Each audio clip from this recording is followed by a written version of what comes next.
The cursed manor of Robert and Amelia. Robert and Amelia had always been adventurers at heart. When they heard about the abandoned Blackwood Manor deep within the forests of Ravenshire, they couldn't resist the temptation. Legend spoke of a tragic past, of a couple who had once lived there and mysteriously vanished, leaving behind an eerie silence that never faded. The couple arrived at dusk, their carters crunching against the gravel road leading to the grand yet decayed mansion. The massive oak doors creaked open as they stepped inside.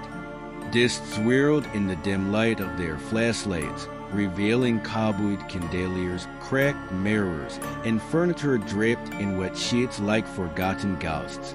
As they explored the manor, an unsettling chill crept over Amelia. "Something feels off," she murmured, gripping Robert's arm. He scoffed but held her hand tighter as they wandered into a vast ballroom. The air was thick with the scent of decay and something else, something metallic. Then they heard it, a whisper, faint and distinct. "Did you hear that?"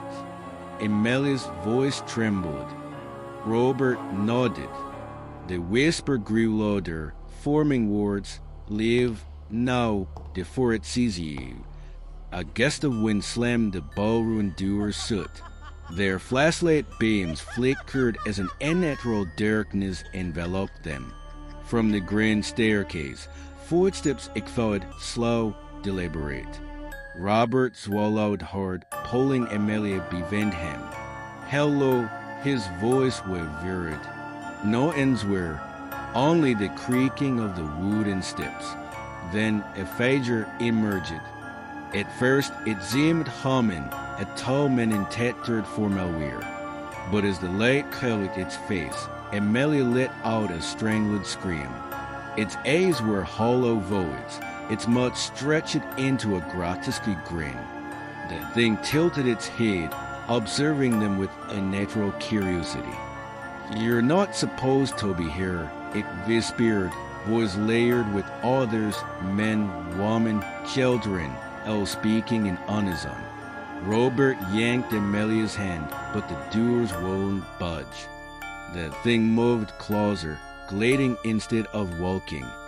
The ruin distorted, walls stretching, ceiling twisting.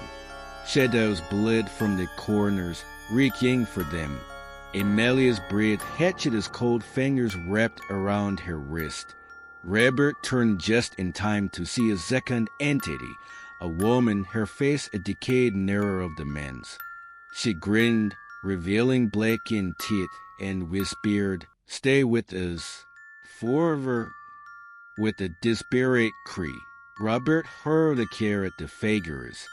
It passed through them like smoke, but the brief distraction was enough for Amelia to pull him toward a side door. They ran through winding hallways that seemed endless, their footsteps echoing into nothingness. Doors slammed behind them, the whispers turning into maddening laughter. Finally, they stumbled into what looked like an old nursery. A single creak stood in the center, rocking slowly though there was no wind. The air was thick with an unbearable scent, rotten fleas. Then the creaking began. A baby's wail, sharp and piercing, filled the room.